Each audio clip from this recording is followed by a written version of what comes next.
All right, welcome in, fans. Welcome to the voice of college football on the YouTube channel, the Florida State and Miami channels. I'm Jason Powers. Appreciate you checking us out here. I'm going to give you a little preview of the Florida State Seminoles heading down to Miami to Hard Rock Stadium to play the Miami Hurricanes. Number 6 rated Miami Hurricanes come into this game 7-0, number 6 in the country. Florida State Seminoles 1-6, having a disastrous year up in Tallahassee under Mike Norvell after the tremendous 13-0 year last year. ACC title gets knocked out of the college football playoff controversy with the injury to Jordan Travis. So we're going to be here to give you a little insight, little history of the Florida State-Miami rivalry. I've been a part of the rivalry. I was a former player at Florida State back in the early 90s. So I'm going to give you a little history lesson for those of you fans that may not remember back how great this rivalry has been over the years. This rivalry has been a classic rivalry in the world of college football, one of the probably top 5 or 10 rivalries nationwide every single year, regardless of record. The storied history of this rivalry: Miami leads the all-time series 35-33. These two teams have combined for 8 national championships. Hard to believe. And now that in the year 2024, we did not expect this to be the year where Florida State comes into this game at 1-6. Miami 7-0. Again, Mario Cristobal in year 3. Cam Ward, what a selection in the transfer portal. Interesting note about Cam Ward: many people thought he was going to go to Florida State before he ended up at Miami. There was talk that Cam Ward might go to the National Football League. He changed his mind. He was in the portal. Remember, he came from Washington State, started his career at Incarnate Word, playing football. Great year at Washington State last year. Again, many people thought he was going to end up at Florida State. He did not. He ends up at Miami. That's how Florida State ended up with DJU, the Clemson and Oregon State transfer. That has not worked out at all for Florida State. Florida State probably been the biggest underachieving team in the country this year so far, and they come into this rivalry game off of a loss to Duke. Duke, of all people, have never lost to Duke since they entered the ACC in 1992. I was on that team at Florida State in 1992, first ever ACC championship team at Florida State. I was a kicker punter at Florida State. I was there in 1991 as well, and we'll get to that here in a second. But again, Florida State coming in 1-6, Miami 7-0. Glorious history here. I'm going to give you some historical moments here in this famed rivalry that you might not remember. I'm going to take you back to 1987, the year Miami ended up winning a national title. But back in 87, when these two teams played, middle of the year, a classic: Bobby Bowden, Jimmy Johnson. Bowden goes for 2. Bowden is down 26-25 late in the game.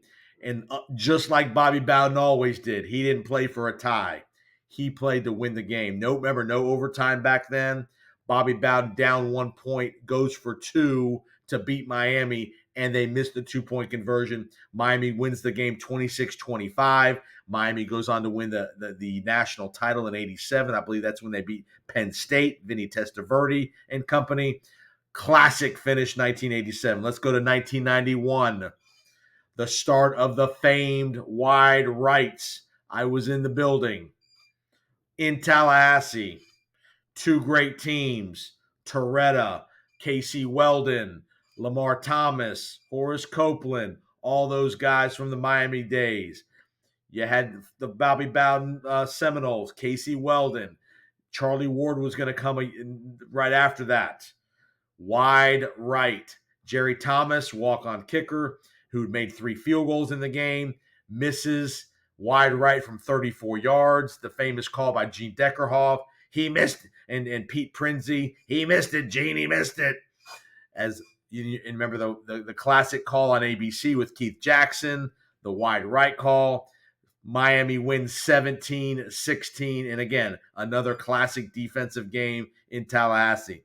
Go to 1992. I was there. Wide right 2 down in Miami. Dan Mowry, the guy that was playing in front of me, he misses wide right for wide right number 2 in 1992. Miami wins again. Let's go to 2017. Miami ends a 7-game losing streak to Florida State. They had been in a massive drought at Miami. Miami rebounds in 2017 to pull an upset over Florida State to end a 7-game losing, the longest losing streak in that series' history. All right, last year, 2023 matchup in Tallahassee, another great game. This was a Maalox moment for the Seminoles on their way to an undefeated regular season. The undermanned Hurricanes come in, nearly upset the Seminoles in Tallahassee. Valiant game, great game in Tallahassee. The Seminoles survived 23-20. Let's talk a little history of the rivalry. What's been the biggest margin of victory? Again, this is a mismatch on paper in 2024. Miami comes into this game as a 21-point favorite. Nobody thinks Florida State can win this game. Well, historically, both teams have at one point in this series beat the other 47-0. Hard to believe that, but that's a fact. Both teams have won this game 47-0 at one point in the series history. Again, Florida State trails in the series 35-33 to Miami. NFL Hall of Famers all over the place throughout this series. There'll be star-studded power out at Hard Rock Stadium on Saturday night here again in 2024. Let's look at this 2024 matchup. Cam Ward, obviously the trigger man for the Hurricanes. We know what he's done. The dramatic finishes against Virginia Tech, the replay overturned by the ACC on the Hail Mary on the last play of the game. The next week, they go to Cal down 35-10. Cam Ward brings them back. They win 39-38 in the waning seconds. And Florida State, this season has gotten off to a disastrous start. 1-6. DJU's been a non-factor, been a disastrous selection in the transfer portal. Mike Norvell under all kind of heat from the Florida State faithful. They lose to Duke last week. They've lost to Memphis. Can they rebound? Can they put it all together and give Miami a game? Can they thwart a possible national championship run of the Hurricanes here in 2024? Tough road to hoe. DJU will not play in this game.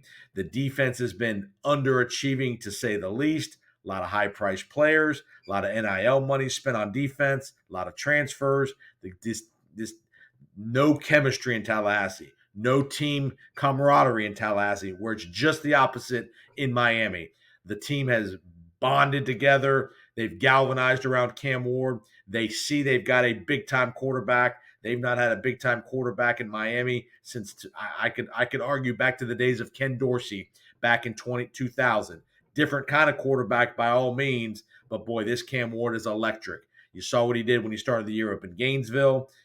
You saw what he did in the comeback win at Cal. Last week at Louisville, 52-45. He played really well. Can the Miami defense, can they stabilize themselves? Go check out my podcast, the Florida Football Insiders Podcast. I talked to the voice of the Miami Hurricanes, Joe Zagacki, this week. We break down the roster. We break down the team. We break down the drama of the year. He gives you some very key things to think about if you're a Miami on defense especially. So check out the Florida Football Insiders Podcast.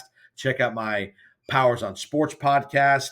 I put that out every week. We talk NFL. We talk topics of the week in the sports world. But definitely check that out, those two things. I'll be here on the Voice of College Football and the Miami and Florida State pages throughout the rest of the year, giving some commentary. Appreciate you finding us. Share this information with your Florida State and Miami friends. Find me on Twitter at JPO Sports. Love to hear your comments. My YouTube channel, the Jason Powers Sports channel. You can find the video of this as well as other things that I do content-wise there.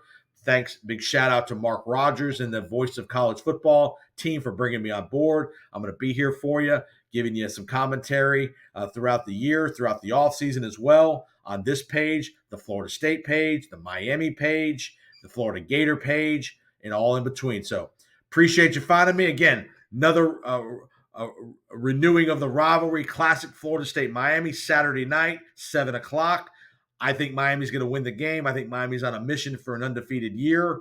I think they're going to see Clemson in the ACC title game. But I do think Florida State's going to give Miami a game here. I don't think this is going to be a 3-touchdown game. I think Miami's going to win the game, but I think this game's going to be is going to be in doubt well into the third quarter. I don't think this is going to be a runaway blowout. Again, these kids all know each other. A lot of these kids played high school football together. The rivalry, the history here, regardless of the records, I think this is going to be a competitive game for 3 quarters. But I do think the Miami Hurricanes will continue their undefeated year, will march on to 8-0, will stay at again, stay in the top 6, 7 in the country, potentially move up a spot. And again, their national championship hopes. Tricky road game down the road. Syracuse, Georgia Tech on the road the next here to wrap up the regular season. We'll be back to give some more thoughts on that. And can Florida State put it all together one time and scare the Hurricanes? I think they're going to play okay, but I don't think they're going to get it done here. I think the Florida State Seminoles are going to drop to 1-7. More questions are going to have to be answered by Coach Norvell. They're not getting rid of Mike Norvell. So you Florida State fans that want to see him go, he's not getting fired. You're not paying him $60 million not to coach. Again, will they change their philosophy, how they recruit? To me, too much recruiting in the transfer portal. I think you got to get back to a little bit more high school recruiting as well. You can use the portal to supplement, but you got to find a quarterback. Florida State's quarterback of the future is not on this roster. Let's go find a quarterback. You got to develop your high school kids. You got to recruit better. You got to create those relationships in the state of Florida with the high school coaches.